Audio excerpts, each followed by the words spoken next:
Hello, everybody. Dragon King Mark here, and welcome to part 6 of the Banner Saga. Oh boy. A lot of stuff happened. Again. We managed to hold off Einortoth for 3 days. Ivor to return. Problem is that he is missing an arm, but we at least managed to get permission to destroy the bridge for the Varl. During that time, we also learned that Evan's master, lover, I don't know. Okay, just put them. Close the door. Close the door. Please close the door.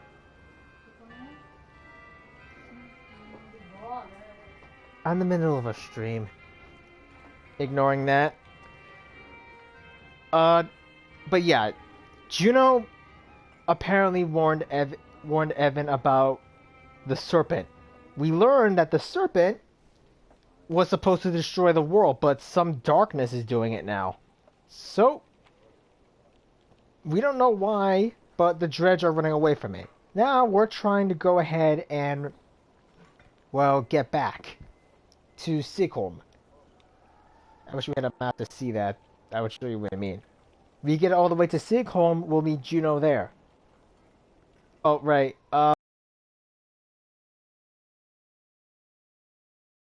Bellower is also trailing behind us, and Krumer went to go try to stop him. I don't know if he's going to make it. Apparently that's what he's been doing for this while now. He managed to get all the way from the back of Einortoth, and now he's trying to kill us. Joy. 9 days of supplies.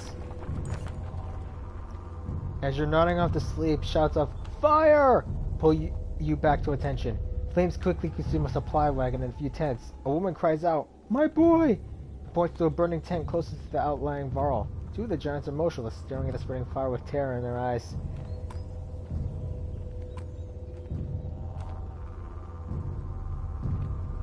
Oof. Save the boy, command the Varl to help, organize the peasants to put out the fires. Let's try that. That seems like the middle road.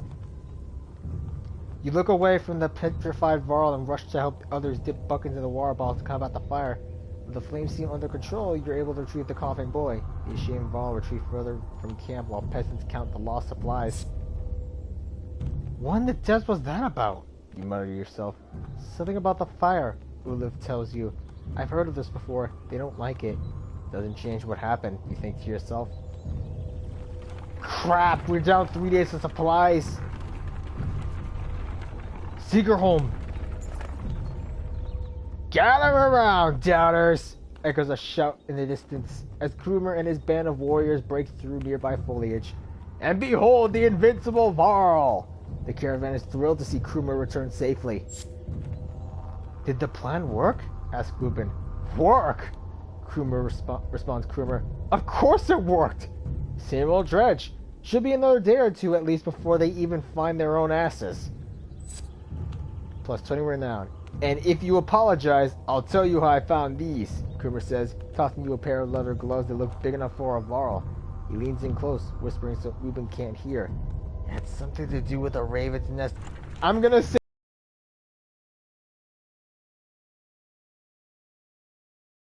this, Krumer, you're my hero.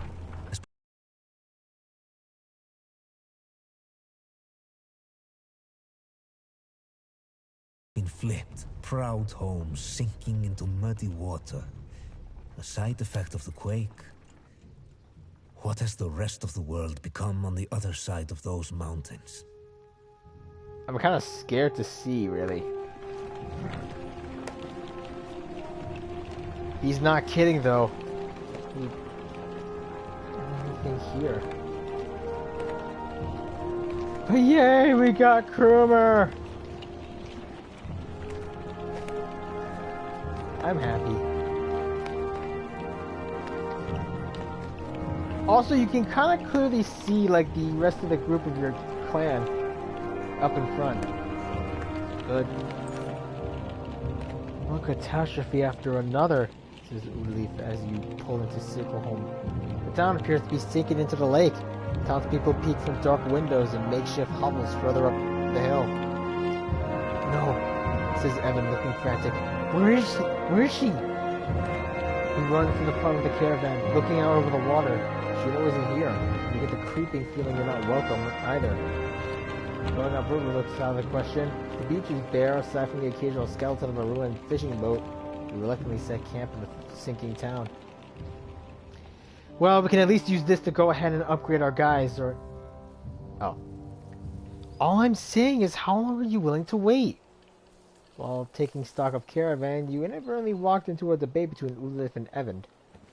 As long as we need to. And I think we need to get out of here. I don't feel good about this place. Why? What's wrong? Something doesn't feel right. The people here are staring at us like vultures in the water, in the wastes. I'm sorry, Evan. I think Udleaf is right. I saw a man. The whole time we were sitting up, he was just watching me. In a creepy way. And how long before the dredge find us here? Juno will come. Just give it a little more time. Rook, listen to me. I need you to trust me on this. Oh no. I'm gonna have to take advice on Alette and Udleaf.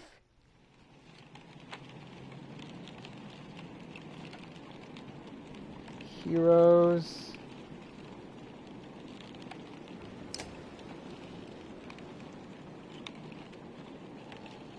Obsidian belt. This dark stony belt makes such a deep sound you can barely hear it at all. Plus 3 armor on rest, plus 2 drawing aggro, plus 1 strength.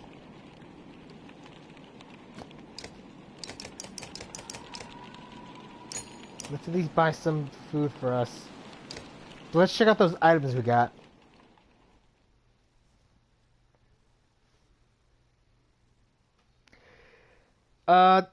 In case if anyone's wondering, happy Thanksgiving. In case if anyone forgot about that. Did Need already get a... No, she never got a kill. Let's switch her out for... Gonna go for Krumer.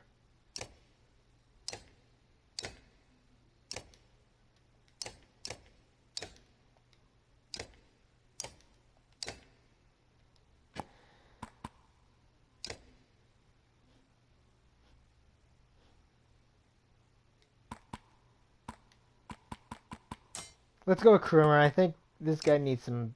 Yeah, this guy could really use it. So let's check out the items. Vadron Silver Brooch. Given as a charm by the god Ingrid to ward off disaster. It bears the inscription, Persevere. Let's give it for the Krumer. Fathenjord. Puzzle box of the Twin Rivers. A complex wooden pattern holds this box shut against the undedicated, changing each time it is open. Plus 1 willpower per turn and plus 3 willpower. Dang! Nah, I like Trivy having his thing. Dunder's Hand. According to myth, the god Dunder needed these gloves just to lift his hammer of creation, heavy as it was.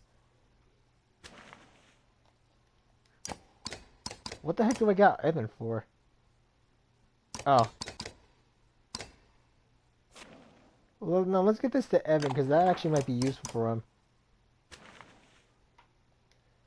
But I really gotta level up Alette.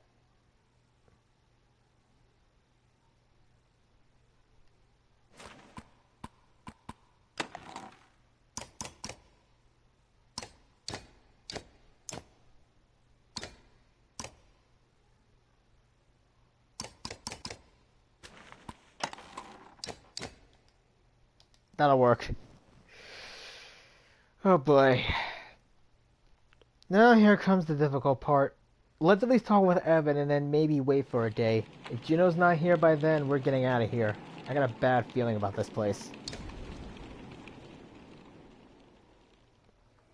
You're really worried about her, aren't you? What? Oh, Juno. Worry doesn't begin to describe it. If she doesn't find us here, or something has happened to her, are you sure what you saw was real? It could have been a dream, or, I don't know. You were pretty exhausted. I, I don't know. To be honest, I'm not sure anymore. Everything's a blur. Don't tell the others I said that. I have to hope it wasn't just a dream. What's it like being a mender? Being a mender? I guess I never really thought about it like that. It's just part of me. They knew very young that I would join the order. Born into it, you could say. The guild is for lots of people now. Builders and healers. Do they all pull lightning out of the sky? No, that's not normal. It's one of the reasons I know Juno. She's one of the council. She helps me control things like this, so we don't end up scaring people. How exactly does weaving work anyway? Well, the hardest part is usually seeing the threads. Everything is part of the tapestry. It's made of threads woven together. If you can see the threads, you can manipulate them. I don't know how to explain it really. It's like trying to play a harp with invisible strings. Look at my staff, for example. Some menders carve intricate patterns in the wood to help them remember the shapes of... like I said, hard to explain. Why is Belluar still following us? I saw Grofheim as it burned. Evan gets a faraway look in his eyes. The thunder below blew through it like a tempest. The Varl fell in the thousands. Most of the thunder left the city and headed south. Who knows where they are now? They might be destroying every town they come to, or heading towards Oberon. Belluar stayed in Grofheim, just for the sport of it, I think. As we fled to Einartoth, I thought he must want to wipe the Varl off the map completely. But then he came after us. Maybe he knew Ivor was the one who killed Reyes. Maybe, but let's just make sure he doesn't catch up. Do you think this is the end times? I don't know what to think. I wish I could give you a better answer. Even if we escape the dredge, that serpent said a darkness was covering the world. I don't know how long that will take, or what that means even. I'm just trying to solve one problem at a time. The Menders are in Oberon. If we can find ships and make it to the capital, we might have a chance. I won't take any more time. No, it's okay, Rook. I appreciate the talk. It's good to stay grounded. I spent all day worrying about the serpents or thunder. I think a lot of people are intimidated, or scared maybe, of me. But don't worry, it's nothing new. I'm used to it. Maybe sometime we can talk about things that don't include the world ending. I like Evan. He's like nice. Troubled, but nice. But at least we got a bit more backstory on the world. Let's at least rest for a day. A scuffle has broken out in front of the houses. Thief! Shouts one of your people as a group of strangers flee from your camp. Ulif is already running in the direction. They took our supplies! Let's try to talk it out with the locals. You wander onto a beach where some men have been waiting for you. Some terse words are exchanged about whether anything has been stolen or not. You don't see who draws the first weapon, but it stops the conversation cold. Oh, crap.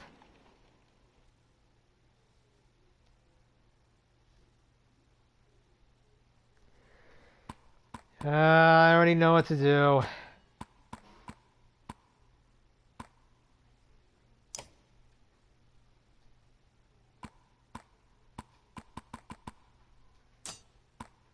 Let's try with Nid.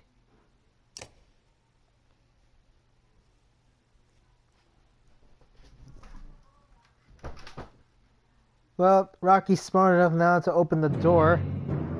That's good for something. I had a feeling this was gonna happen. Let's do this.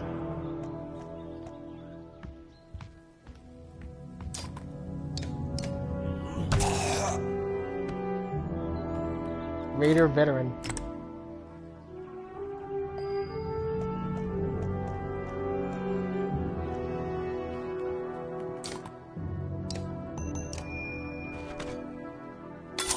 Dead.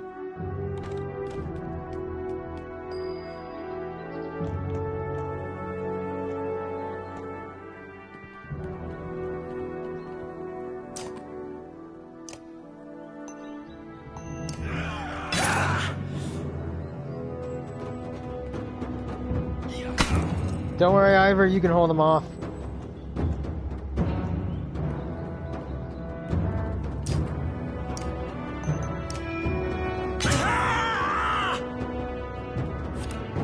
A backbiter.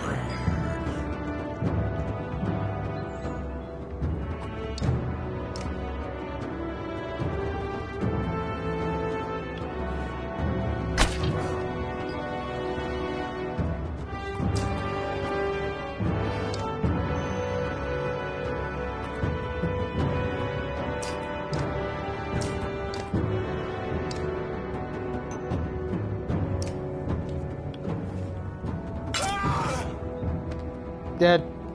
Bowmaster achievement. Yes.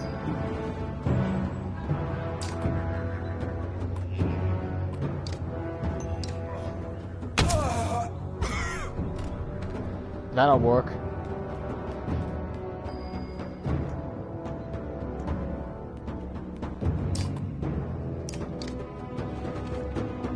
Back.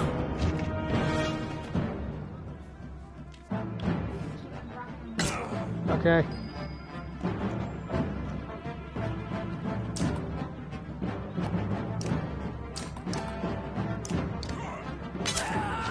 One dead archer. Now finally we tear this guy apart.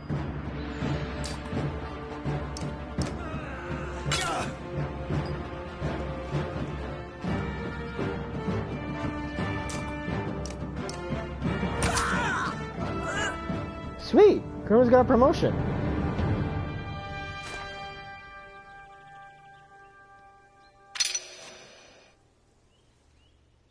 Well, we took those guys down, but I have a very bad feeling this is not going to be pretty.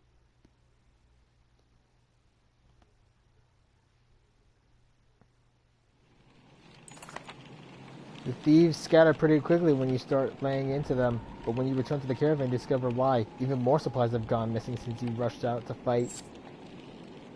Okay, I know what I'm going to do.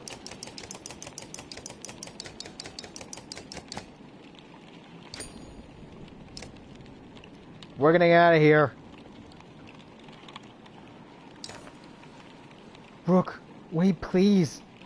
Evan begs. She said she'd be here. We need her.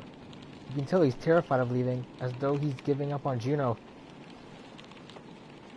I'm sure she'll catch up with us. Evan looks across the lake with a 1,000-mile stare. He says nothing. We've got problems, says Ivor. The whole place is flooded. We could try to walk the muddy parts, but it'll be slow going. We could try to float the caravan over the lake. We might tip or get stuck. Or we could just go around the whole thing, but no idea how long that'll take. What do you think? Okay. Maybe we could chalk the wagons and float across. I don't think we can pay the locals to help after we kick their asses.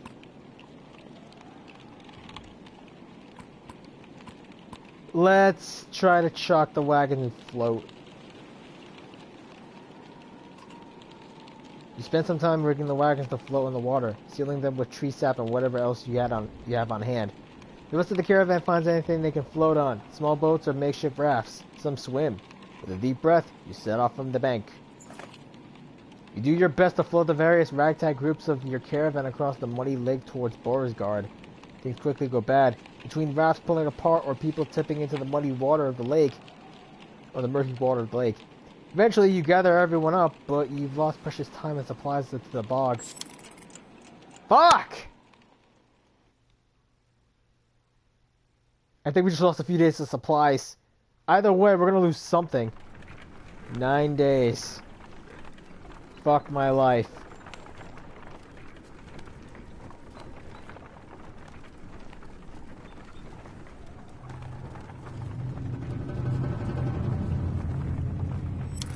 That does not sound good. That really doesn't sound good. More supplies missing! The woman by a wagon says to you, and look, tracks! Right here! They look like children's footprints, but my husband and I followed them into the wilderness a ways. They meet up with some adult tracks. No telling how many.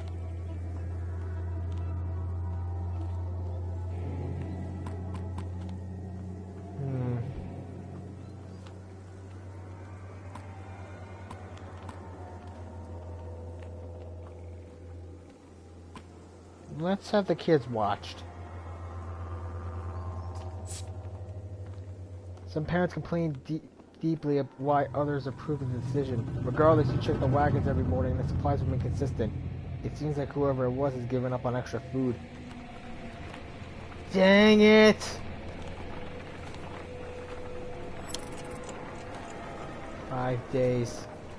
5 fucking days. We need food now!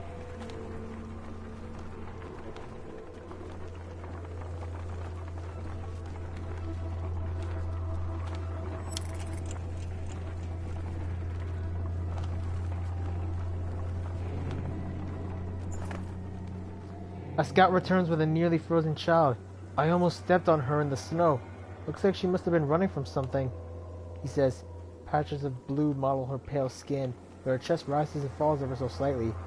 Even just carrying her along could kill her in a state like this, says the woman. We could be in danger here, points at another.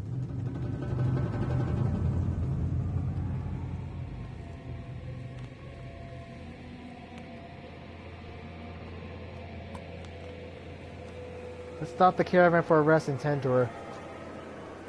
As the caravan's tents rise, a fire is built beside the girl who is covered in furs and ointments. Progress is slow, but soon you see the girl alive enough to swallow water in some heated broth. When you wake the next day, a healer tells you the girl should be fine in time. Damn it. 3 days of supplies. Now down to 2.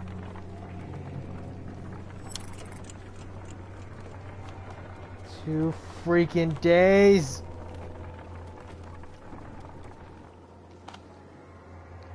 Is that...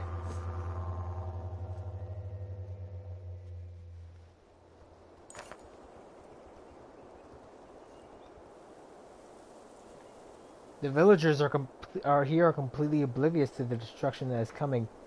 All we've seen is some dark figures far off, they tell you.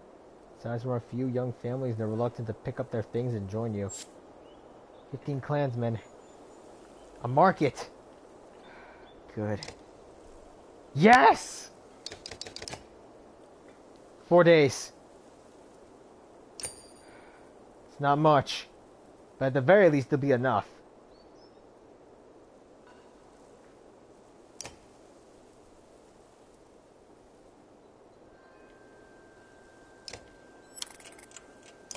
That'll at least be good enough for now. We can get some more renown soon to buy more supplies. Should have saved some of the ones we had.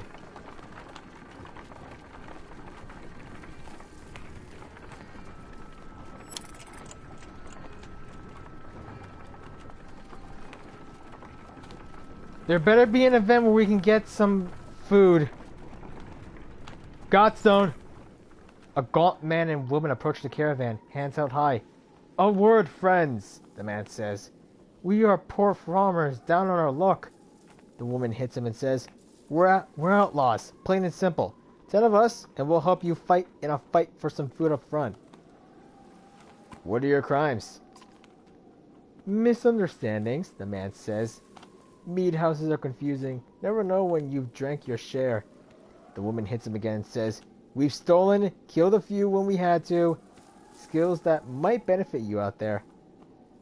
Join us, but you'll be watched. The two quickly shuffle to a supply wagon as 8 more bandits emerge from the wilderness. They gouge themselves on salted fish and cheese, taking time to thank everyone. After eating, they politely keep to themselves.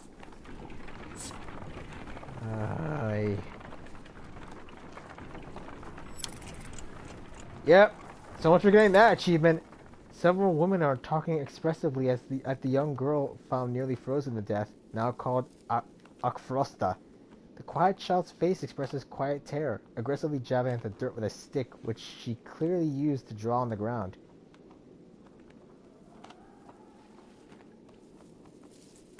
Study Akfrosta's drawings. The markings are somewhat intricate. The squares and circles could be wagons, including a depiction of yaks in front. A line from the yaks leads to deeper gouges where Akfrosta has jabbed the stick repeatedly. Depending on how you look at it, though, it could be almost anything. Try to talk with her. You're safe, Akfrosta, you say, looking into the girl's blue eyes.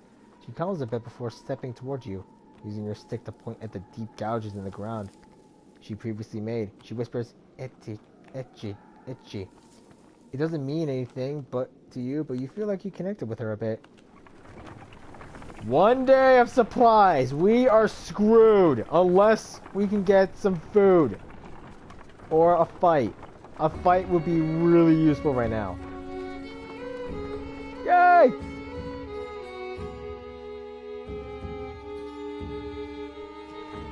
Godstone! Please let this be the one with the food. I think this is the one with the food.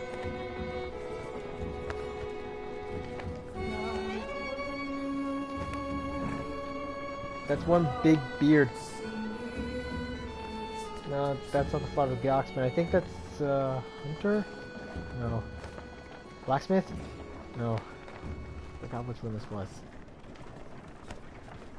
Maybe we should have left from Sigrholm.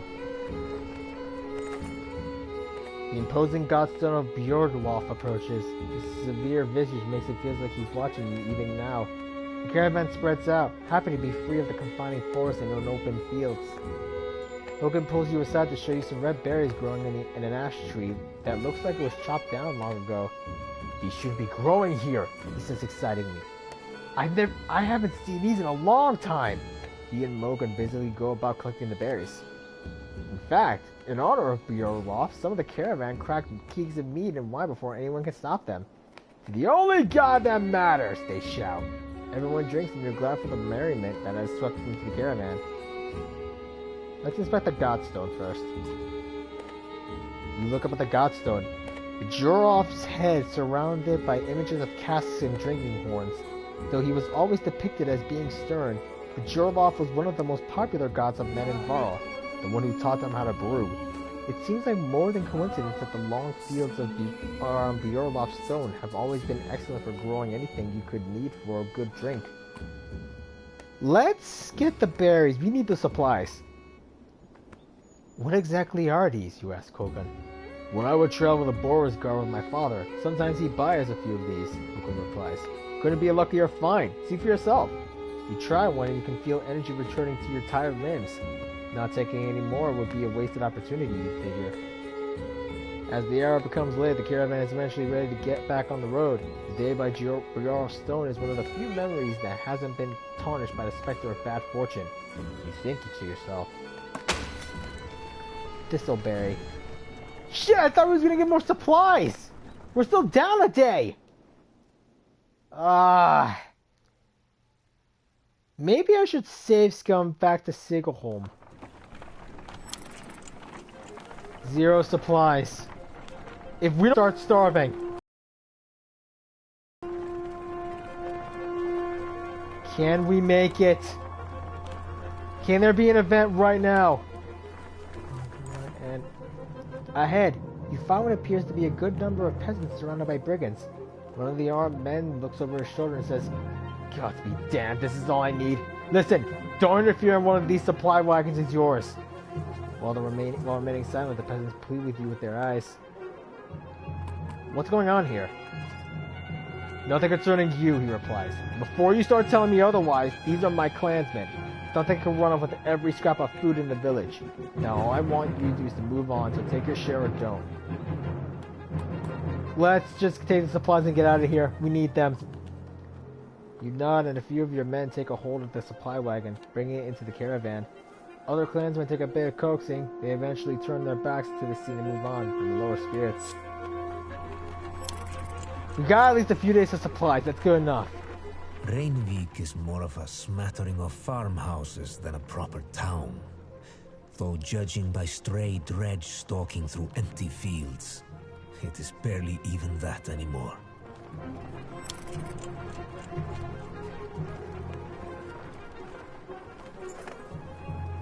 Reinvik comes and goes as a long series of farmhouses abandoned and crawling with dredge. The farmers are probably already fled to Borisgard. Try to hurry past, but are eventually spotted. Dredge start ambling into your direction. What is that? Points out Udaleaf, up near one of the longhouses. In the distance, a large person, cloth seemingly covered in blood, is cursing loudly and stumbling about. He staggers into a longhouse, laughing. The dredge heading your direction turn back, roaring. They begin to pound on the longhouse door. They seem to be holding a grudge against this particular person. We doubt the door will hold long. Let's help him. Against my better judgment, we should probably do something, you say. The others agree, even though it means putting them all at risk. As you quietly approach, the dredge manage to splinter the door and break through. Hey! Shouts Var, wearing all red, standing on the other side of the dredge. Came all the way up here to help just for me! He seems unconcerned about the dredge as he hoists his enormous sword. Scarlet Feather. You're down a day of supplies and we need all the fucking help we can get. Sigbjorn. Move. Move. Move. Move. Definitely bringing you in here. Sigbjorn. Found in a drunken stupor, Sigbjorn appears to be part of a clan of questionable morals currently residing in Borisgard. He looks like Gunnulf, just minus the head bandage and clothing. Like, minus that, he looks like him. And he's already up at level 5. Holy shit. What was the item he got? Scarlet Feather. Nobody has actually caught a blood raven, but the lucky few who have found one of their feathers can tell you why. Okay. This pleases me. I'm trying to keep our caravan alive.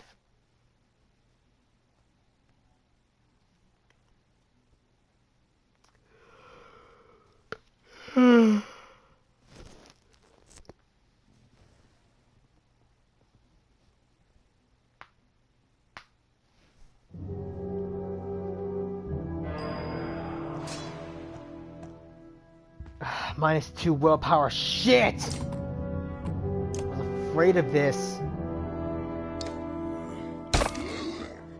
When you get to extremely low morale, that means your attacks are not going to have as much punch to them.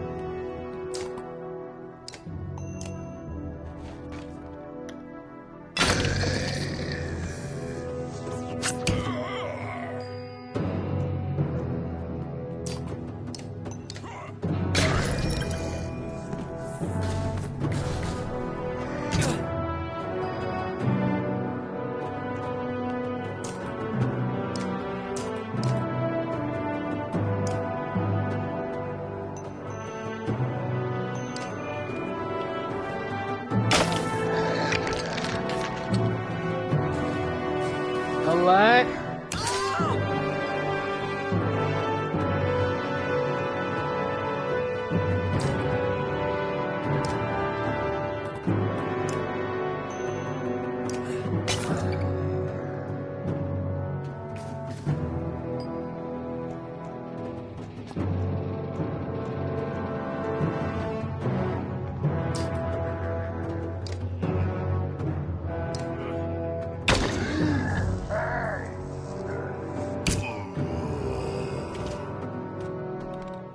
Well, he's dead.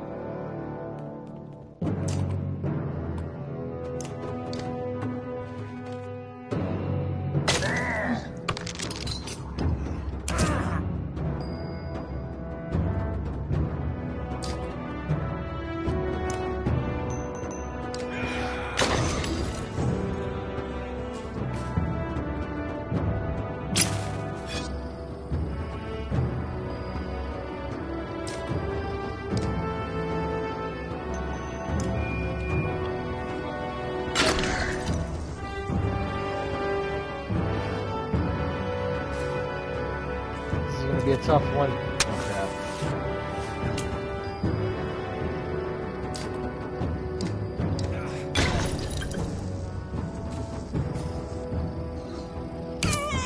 crap. Well, he's down.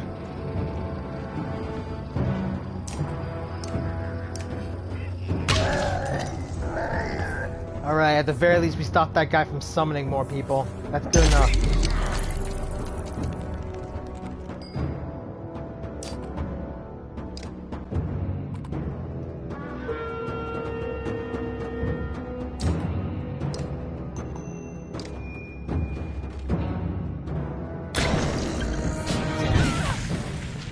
Elect!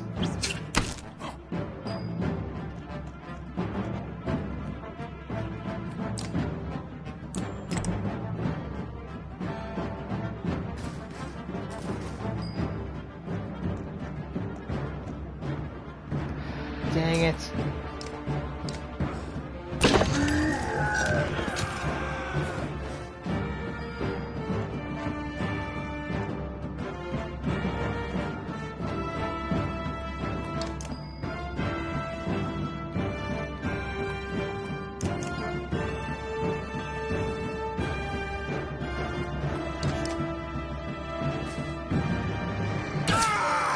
Oh, crap!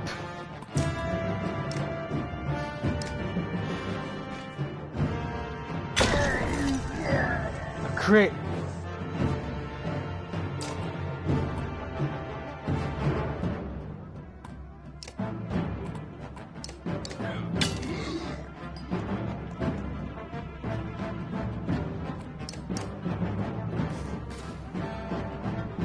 Yes!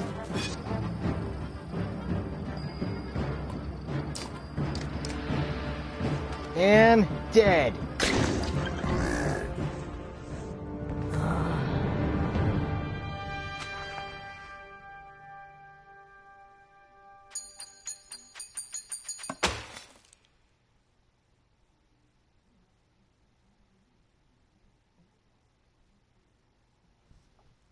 Ten renown, that's good.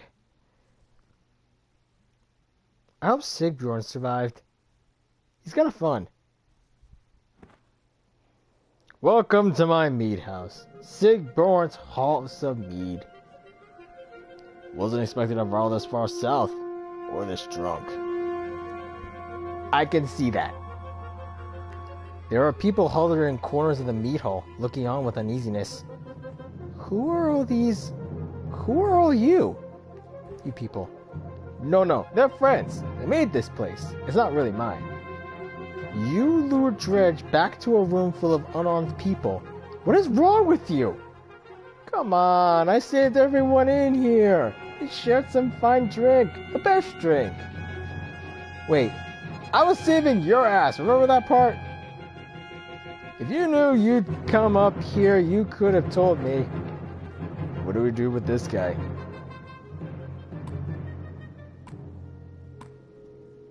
How much meat is left? The townspeople show you a huge stack of barrels filled with quality mead and help you haul them back to the caravan. I'll miss this place. I like this guy. He's like a viral version of Kane. Gets drunk, kicks ass, passes out. With some help, you gather up the casks and mead and head back to the caravan. Sigrholm and the other survivors in tow. The caravan gives the boisterous Varl a large berth as you set up for Beauregard. Oh boy, 4 days of supplies, 20 renown. Let's see where this goes. On an unrelated note, happy belated Thanksgiving. I hope you guys had a good time. I had a good time. I chatted with friends, had some fun. Lots of stuff happened. Sorry about that. What did I do? Sigrholm wakes up in a pool of his own sick. Why am I surrounded by small people? The other clansmen let him sleep off his drunken stupor on the ground, and this morning he's paying the price. Let's help him recover. Reluctantly, your clansmen offer any food and drink they can scouch together for the morning brawl. When one offers thin meat, he pushes it away. In fact, take this away from me, he says, and you his massive mead stein. Eventually, Sigrholm comes to you. I won't get into details, he says. I was supposed to bring those casks from Renovik back to Borisgard. I drank maybe half by accident. Point is, Sigrholm continues, you don't tell anyone what happened, and I won't tell anyone about the mead you got, okay? Trust me on this, you agree, and get back to the travel. Jornrolf's blessing. We gotta make it to Borisgard in 3 days. You better get some supplies fast. Make that 2 days. An old man sits astride an overgrown portion of the trail.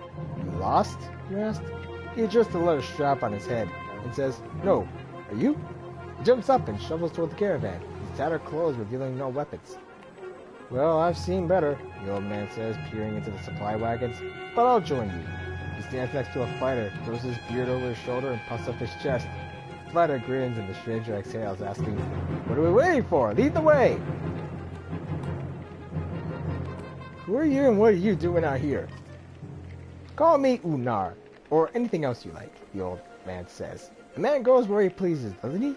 His third look is more comical than intimidating, but you stop looking for answers. You're welcome to join us if you can keep pace. Keep pace, the old man puffs through his mustache. No fleeter than old Unar. And husbands, mind your wives and curse with a golden tongue, not silver. The caravan enjoys a good laugh as they start moving once again. I like this guy. You get Unar and he'll help you out. Trust me. When I played the Banner Saga on PC, this guy saved my ass more times than I thought. One day, Unar, the quirky old man with the leather headband, says, There's one thing I know better than women in need. It's, well, he smiles. Well, nothing. But I know where our group could use some help. Just not let old Newart make everything better. No questions now. We'd appreciate any help. That evening, Unar clears his throat and loudly recites a tale of travelers, ending with war and death behind them, seeking hope instead. They carried on with courage, using heart and head. A strange poem, but the caravan is happy for a change of pace. Unar bows and turns to assist the cooks. The evening's meal is larger than ever, and the supply wagons seem more full than ever. You look to thank Unar, but he's gone. 20 supplies. Borisgard! We made it! As steep cliffs, the sprawl of Borisgard comes into view. A city of contrasting rich and poor, opportunity and gamble. Our best hope for salvation, or our graves. Unar, you're the best old man ever! Chapter 7. The Slayer and the Slain. This is it. The final chapter of the game. We made it to Borisgard. But what do we do now? Finally, you arrive at Borisgard, where the walls stretch for miles in both directions, and are littered with the bodies of Dredge, Varl, and men. Excuse the mess! Sounds a voice from above the gates. Looking up, you splash striking Varl, his face wreathed with matted black hair. Movement at the gates catches your eye. Dredge are still banging on the gate doors without luck. Let us in! You shout. Sigbjorn pushes past. I won't be hearing the end of this for a while, he says. I won't be hearing the end of this for a while, he says before yelling. Open up, Bolvark! They dug me out of Renovik! You hear a laugh echoing from the wind as the doors creak. A dozen armed men led by the massive Varl make quick work of the dredge and usher you into the city.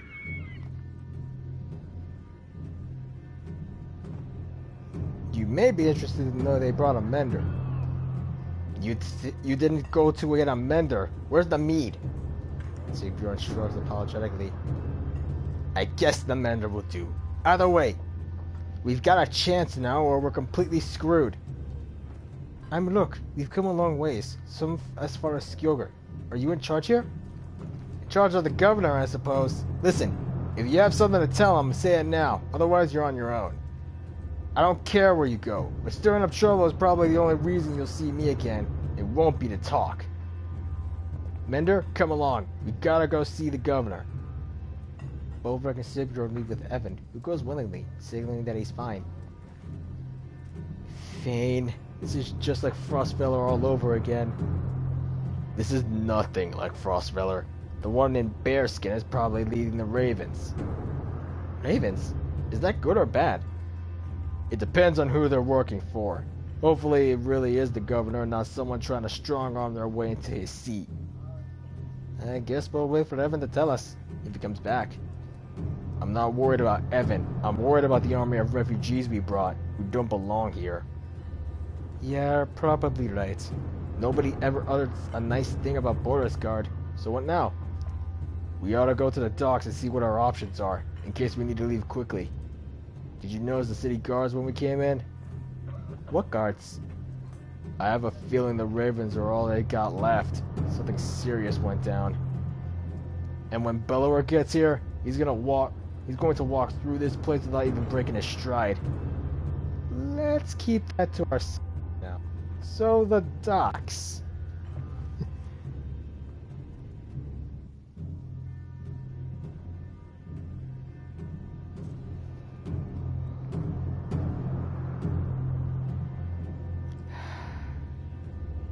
We made it. We finally freaking made it.